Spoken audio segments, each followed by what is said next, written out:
Zach, Pfizer paid how much in taxes for the last year?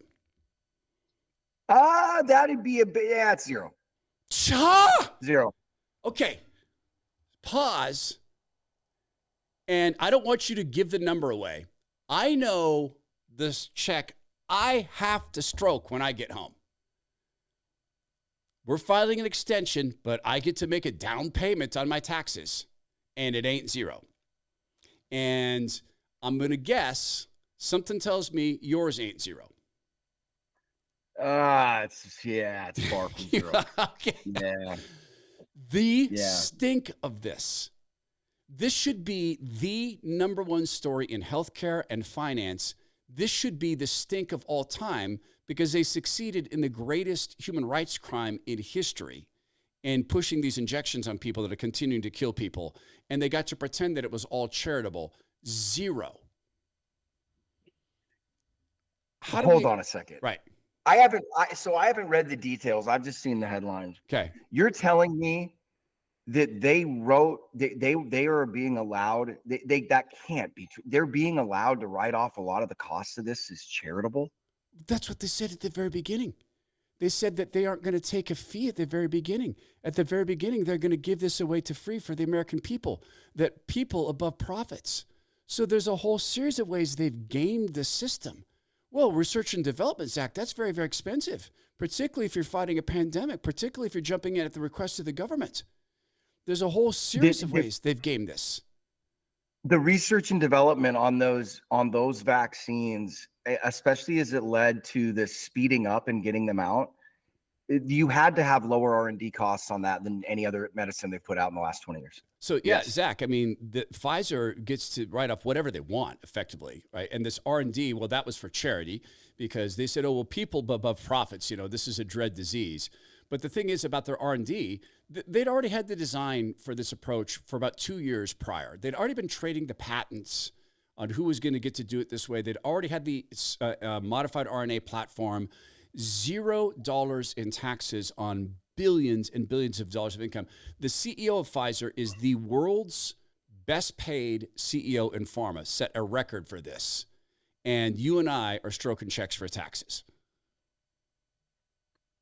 Well, I mean, yes, Todd. I mean, we're the simpletons. Yeah. We're the plebes, right? Yeah. And these guys, I mean, what college did he go to, man? I mean, he's got to be a blue blooder. That's a strong point. That's a strong point. He deserves every penny. He's got a house in the Hamptons. I mean, This guy is the real deal, So the whole thing is such a joke. Is there any feeling in finance? I mean, I know there's people like you who can look at this and say, wait, I'm running people's portfolios. I'm a fiduciary. We had Larry Fink saying, politics can't affect fiduciary decisions. Politics affected this entire thing.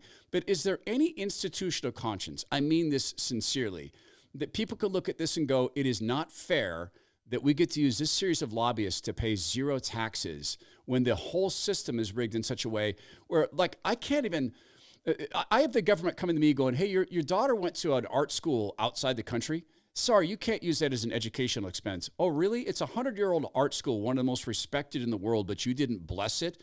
Well, good thing my daughter's an intern on the show, and this is part of her benefit for being an intern, so I can write that portion off. But I couldn't even write off, and it's not even that much money for this art college. It's a good college, but is there any institutional conscience, I mean it, in finance, where people can go, this stinks, this is wrong? Yeah, you'll hear, guys will make comments about it, and, guys like me speak out about it and all that kind of stuff, but so let me pivot back to what you were saying about Larry Fink, because this is going to surprise people. This is the Finkster. Larry Fink, the boss man over at BlackRock, he wants you all to know that you're very, very bad people. I've spoken before about the fear we see today. Some of it stoked by increasingly political polarization in the world. Our industry and BlackRock have been a subject of political dialogue, mostly in the United States. We recognize some of this with being the industry leader. We have done a better job now of telling our story so that people can make decisions based on facts, not on lies and not on misinformation or politicization by others. Kills all the kids. Unfortunately, there's still others out there who put short-term politics, who continuously lie about these issues. They're putting those issues above the long-term fiduciary responsibility. Oh, they are they? As a fiduciary, politics should never outweigh performance. I do believe that with a vast majority of our clients, our long-term fiduciary approach and performance are resonating. But as it relates to what BlackRock does, I actually agree with him. Really? I think that they've done and hear me out. I think that they've done a really good job being fiduciaries.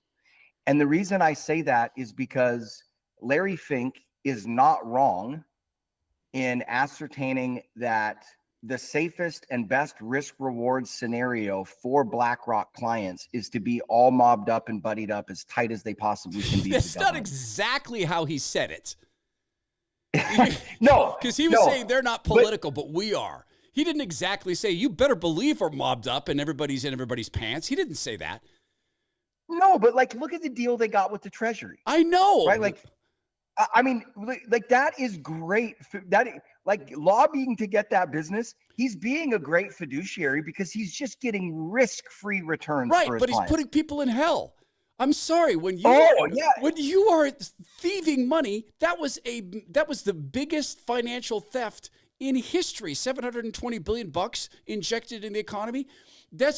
Everyone who invested with him participated in theft in that case. 100%, but it's legal theft. And this is the issue. This is the core issue economically that we are dealing with that nobody wants to call out and nobody wants to address what it is. Okay. You are watching in real time the breakdown of a free capitalist system, and it is being broken down by this type of grift, right? This whole deal, because what you're doing is you are separating the haves and the have-nots, meaning if you've got government contracts and you're mobbed up, you're not competing. I know. You're not competing. You're winning. It's just automatic wins. And people do not understand it. It blows my mind when people go, yeah, and they point to that and they go, capitalism's failed us. And you go, this isn't capitalism. This isn't capitalism. This is fascism. That's the whole irony of this whole deal, right? You've got one side hurling all of these negative superlatives at people, right? You're a fascist. They're fascists by definition. Fascism, right? State or privately owned businesses, state controlled, right? That's what we've got. I know. I mean, but what he says is, this is what gets me, and I'm going to agree with him on this. We're doing a better job of getting our message out there. Yeah, to people who are gullible enough to gobble that down, you're getting that message out. ESG. Oh well, we're helping save the planet, but he's accusing us of being political. The sociopathy involved in this is absolutely equal to a guy putting a woman down on the couch and slapping her in the face and saying, "I bet you think I'm hitting you." No, seriously, I bet you think I'm slapping you. Like, I'm not slapping you. No, baby, I need to do this because I love you. Because, baby, I love you. And I got to keep you safe. But I'm not really slapping you. Discipline hurts, baby. Yeah. Right.